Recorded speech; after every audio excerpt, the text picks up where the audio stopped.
దినవృత్తాంతముల మొదటి గ్రంథము 15వ అధ్యాయం. దావీదు తన కొరకు దావీదుపురమందు ఇండ్లు కట్టించెను. దేవుని మందసమునకు ఒక స్థలమును సిద్ధపరిచి దానిమీద గుడారమొకటి వేయించెను.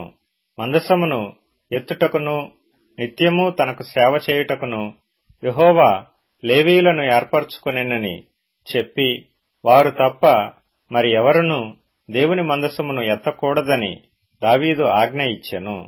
అంతటా దావీదు తాను యెహోవా మందసమునకు సిద్ధపరిచిన స్థలమునకు దాని తీసుకుని వచ్చుటకై ఇశ్రాయేలీయులనందరినీ యెరూషలేమునకు సమాజముగా కూర్చెను.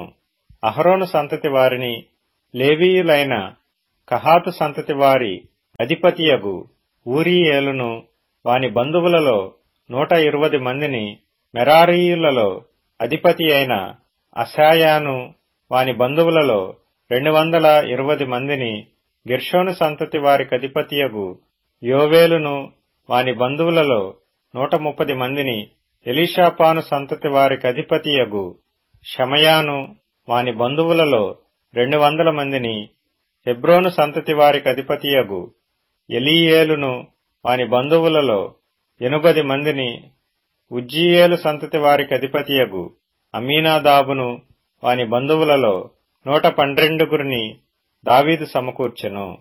అంతటా దావీదు యాజకులైన సాదోకును, అబ్యాతారును, లేవీయులైన ఊరీయేలు, అశాయా, యోవేలు, షమయా, ఎలీయేలు, అమీనాదాబు అను వారిని పిలిపించి వారితో ఇట్లనెను: లేవీయుల పితరుల సంతతులకు మీరు పెద్దలై ఉన్నారు. ఇంతకు ముందు మీరు ఇశ్రాయేలీల దేవుడైన యెహోవా మందసమును మోయిక యుండుట చేతను, మనము మన దేవుడైన యెహోవా యొద్ద విధిని బట్టి విచారణ చేయకుండుట చేతను ఆయన మనలో నాశనము కలుగజేసెను. కావున ఇప్పుడు మీరును మీ వారును మిమ్మును మీరు ప్రతిష్ఠించుకొని, నేను ఆ మందసమునకు సిద్ధపరిచిన స్థలమునకు దాని తేవలెను. అప్పుడు యాజకులను, లేవీయులను ఇశ్రాయేలీల దేవుడైన యెహోవా మందసమును తెచ్చుటకై తమ్మును తాము ప్రతిష్ఠించుకొనిరి.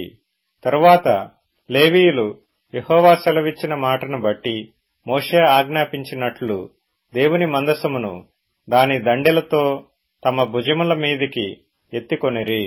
అంతట దావీదు, మీరు మీ బంధువులగు పాటకులను పిలిచి స్వరమండలములు, సితారాలు, తాళములు లోనగు వాద్య విశేషములతో గంభీర ధ్వని చేయుచు సంతోషముతో స్వరములెత్తి పాడునట్లు ఏర్పాటు చేయుడని లేవీయుల అధిపతులకు ఆజ్ఞ ఇచ్చెను. కావున లేవీయులు యోవేలు కుమారుడైన హేమానును, వాని బంధువులలో బెరెక్యా కుమారుడైన ఆసాపును, తమ బంధువులగు మెరారీయులలో కూషాయాహు కుమారుడైన ఏతానును, వీరితో కూడా 2వ వరుసగానున్న తమ బంధువులైన జకర్యా, బేను, యహజీయేలు, షమీరామోతు, యెహీయేలు, ఉన్ని, ఎలీయాబు, బెనాయా, మయసేయా, మత్తిత్యా, ఎలీప్లేహు, మిక్నెయాహులను, వారిని ద్వారపాలకులగు ఓబెదెదోమును, యెహీయేలును పాటకులనుగా నియమించిరి. పాటకులైన హేమానును, ఆసాపును, ఏతానును పంచలోహముల తాళములు వాయించుటకు నిర్ణయింపబడిరి. జకర్యా, అజీయేలు, షమీరామోతు, యెహీయేలు, ఉన్ని, ఎలీయాబు, మయసేయా, బెనాయా అనువారు హెచ్చు స్వరము గల స్వరమండలములను వాయించుటకు నిర్ణయింపబడిరి. మరియు మత్తిత్యా, ఎలీప్లేహు, మిక్నేయాహు, ఓబెదెదోము, యెహీయేలు, అజజ్యాహు అనువారు రాగమెత్తుటకును సితారాలు వాయించుటకును నిర్ణయింపబడిరి. లేవీయులకధిపతి అయిన కెనన్య మందసమును మోయుటయందు గట్టివాడైనందున అతడు మోతక్రమము నేర్పుటకై నియమింపబడెను. బెరెక్యాయును ఎల్కానాయును ముందు నడుచు కావలివారుగాను, షబన్యా, యెహోషాపాతు నెతనేలు, అమాసై, జకర్యా, బెనాయా, ఎలీయేజరు అను యాజకులు దేవుని మందసమునకు ముందు బోరలు ఊదువారుగాను, ఓబెదెదోమును యెహీయాయును వెనకతట్టు కనిపెట్టువారుగాను నియమింపబడిరి.